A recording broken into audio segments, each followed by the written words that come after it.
when God says no, what do you do? Do you break down in a pity party like I can't have what I want? Or do you understand that he is actually working all things together for your good? Well, we got a wonderful short lined up for you, and it's going to be touching on what to do when God says no. When God says no, we should thank him.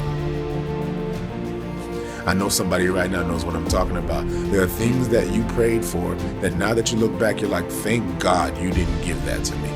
Amen. So now when God says no, don't get upset. Thank him. Ooh, now that's pretty heavy. I know some people are like, they're like, oh no, say it ain't so. I want what I want. Like, when I want it. Right. My My eyes, way or the highway. My eyes and my flesh want this so badly, but what is best for me at the end of the day? And I think that is what God is always, laying before us, is what's best for us. He's saying go this path rather than going this path, even though I know that it's more appealing right here in this immediate moment to, tail off and go off over here because that's what everybody's doing, or that may be appealing to your flesh, to your desires. But he's saying, no, this is going to get you where you want to be ultimately. And so, I always use the stock market analogy.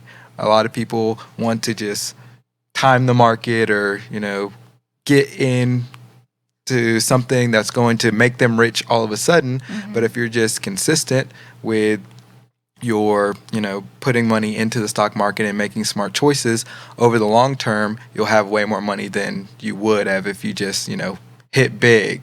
Yeah. Right. Yeah. Even on a journey analogy, I guess, you could go the shortcut way, but if you go the scenic route, there's more added onto you in that way rather than just going there, getting there quickly, things like that too. So, yeah. Right. We're going to do a play-by-play. Before we do that, we're going to dive in and see what Shepherd Baptiste has to say. Psalm chapter 66 verses 18 to 19. If I had cherished iniquity in my heart, the Lord would not have listened. But truly God has listened. He has given heed to the words of my prayer. When God tells us no, perhaps it's because we are misaligned with His will, because we are cherishing our iniquities. We must continually work to conform His to the image, and He will listen to our prayers. Right. I mean, we must always actively, submit to God's will, right? Get rid of our iniquities, the things that we keep coming back to, that is sin, so that He can constantly shape us. Because when He's telling us no, maybe it's because our will and His will aren't aligning, right? And of course, our goal every day is to become more like Christ, to align more with His will. And so let's go through this short one more time, break it down, do maybe like a play-by-play. You tell me if you want to stop it. When God says no, we should thank him. I know somebody right now knows what I'm talking about. There are things that you prayed for that now that you look back, you're like, thank God you didn't give that to me. Hold up. Is there something like that in your life where it's something that you were like, oh, I prayed for this, and God was like, nah, I'm going to give you something different, or I'm not going to give that to you at all? Yeah, absolutely. I think when I was trying to get into the military, there's just there's so many blocks that happen in that whole process that I finally came to the realization, maybe this isn't the direction I'm supposed to go in.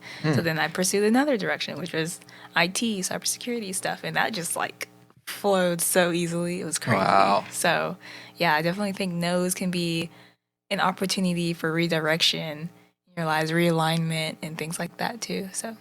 No, I get it. Amen. I like that. That was a quality take right there. I think for me, one of my biggest ones, and my mom and I laugh about this all the time. When I was little, my mom was pregnant, and I was praying for a girl. I wanted a sister so badly, so badly. And she was like, you just got to pray for it, and maybe God will give it to you. So I got on my little hands and my little knees, and I was like, God, please give me a little sister. And you know what he said? Oh no. He said, oh no, you getting a little brother. Turns out that is the biggest blessing, one of the biggest blessings in my life. He's like my best friend, and we have a very good relationship. I got somebody to grow up with, to roughhouse with, so it made me, I got to do a bunch of boy stuff with him that, I maybe could have done with my sister, but not in the way that I was able not to in the do it same with way. my brother. And so we really got to relate, and he got to learn from my mistakes. And, we both played baseball, which our parents didn't. So if he didn't have me as, kind of a role model in baseball, he may not have been as good as he was in the baseball, or he may not have even played baseball at all because it wasn't something that was in our family. My mom probably would have made him run track, to be honest with you. So Does your dad run track too? yeah, so, and they probably would have been perfectly fine. He probably would have been a scholarship athlete anyway because he's just just naturally talented.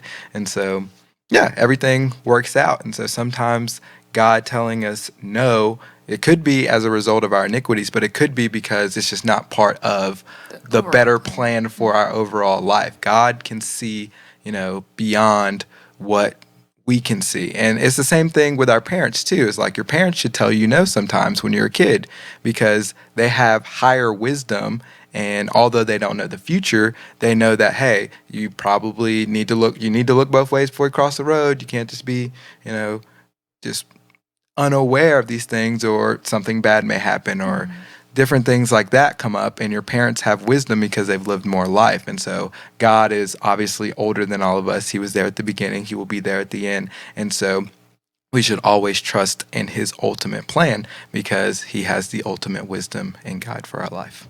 Yeah, not even just trust in it, because of course that plays a role, but I think going to him first too, before you even get to the point where it's like, oh, dang, it's a no.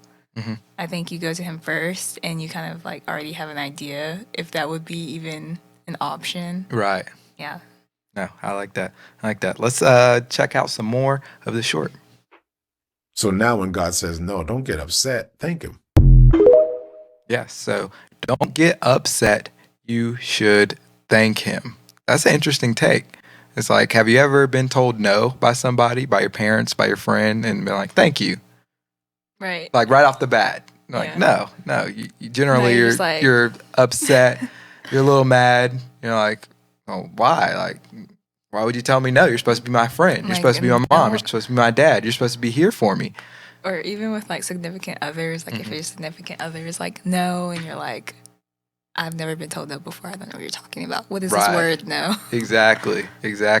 But you should be grateful that somebody has the courage and the compassion for you to tell you no in certain circumstances, because that shows you that they're actually looking out for you and they have your best interest at heart.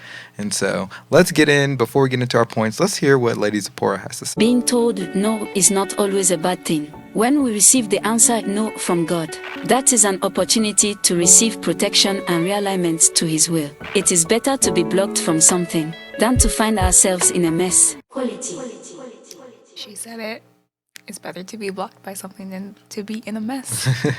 That goes into my point. There are many times that God told me no, and I'm grateful for all of them. And when we get no as our answer, it might be heartbreaking at first.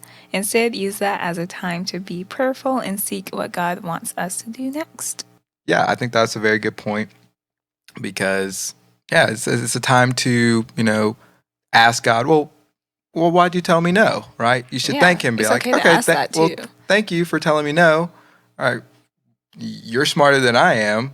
Well, why? Reveal to me why that is. So for like you were like, oh, I'm going this military, right? God's like, no.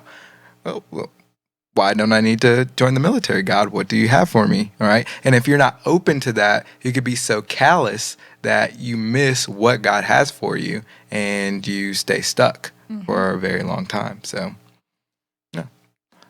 let's get into what Prince Fan favorite of Voda has to say. Sometimes the desires of our heart don't align with the desire God has for us. This is why it is important to come to Christ and be made into a new creature, like it says in 2 Corinthians. This way your heart is continually transformed to be more like Christ, and your character will reflect it. Quality. Right.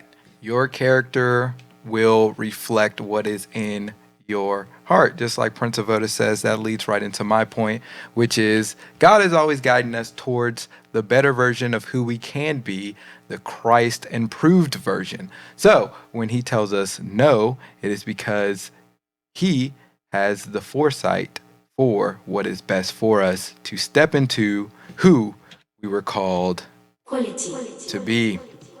And so we should always, rethink when God tells us no, when things don't happen in life that we think should happen, that we prayed for, right? We need to, rethink and take on a new perspective. Perhaps we should be thanking God and diving deeper into why is it that you're telling me no? What do you have for me? Rather than being callous and being upset at God. But that's just what we think. We want to know what you think. What do we do, or what should you do when God tells you no? We want to hear about that down in the comments section. If you're watching this replay, you're going to want to check out this video wherever it is on the screen, because that's what YouTube is recommending to you personally from us to you. We'll see you over there.